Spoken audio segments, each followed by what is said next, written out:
ഉമ്മമാനെ കിട്ടിട്ടോ 92 വയസ്സേക്കണതിന് തീരെ വെച്ച അതിന് ഓക്സിജൻ നോക്കുമല്ലോ അതിന് വേണ്ടി ഓക്സിജൻ നോക്കാൻ വേണ്ടി പോയപ്പോ ഇതിന് ചെന്നിന്റെ അസുഖമുണ്ട് അപ്പൊ ഞാനിത് കയ്യുമ്പോ കുടയും ഞാൻ അത് കയ്യുമ്പോ ഇങ്ങനെ അതിന് മനസ്സിലായിട്ടില്ല ഇത് നോക്കാണെന്ന് അതിൽ ഞാൻ പറഞ്ഞു മാമ കുറച്ചേരം നിൽക്കിയാൽ നോക്കിയിട്ട് വേഗം വരാം അതിൽ ഇത് അയക്കണില്ല അതിന് ഞാൻ പാട്ടാടി കൊടുത്തു കേട്ടോ അതിൽ എന്നോട് പറഞ്ഞ് അത് നിന്നു അടങ്ങി നിന്നു പിന്നെ അതിനെ വാടക്ക് മാറ്റിയിട്ട് ഇതിനിടക്കിടക്ക് 1 മണിക്കൂറോടെ വിട്ട് ഓക്സിജൻ നോക്കാൻ പോണം പാട്ടാടുന്ന കുട്ടിനെ വിടി പാട്ടാടുന്ന കുട്ടിനെ 1 മണിക്കൂറോടെ വിട്ട് അങ്ങനെ പാട്ടാടണം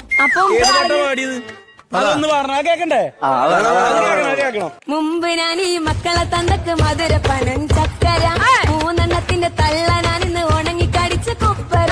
അടുത്ത കാലത്ത് മൂപ്പരും അങ്ങ് പോയി വന്നു ഗൾഫിനക്കരെ അടുത്ത കാലത്ത് മൂപ്പരും അങ്ങ് പോയി വന്നു ഗൾഫിനക്കരെ അന്ന് തൊട്ട് തുടങ്ങി ഞങ്ങൾ തമ്മിൽ എന്നും എപ്പോഴും കച്ചറ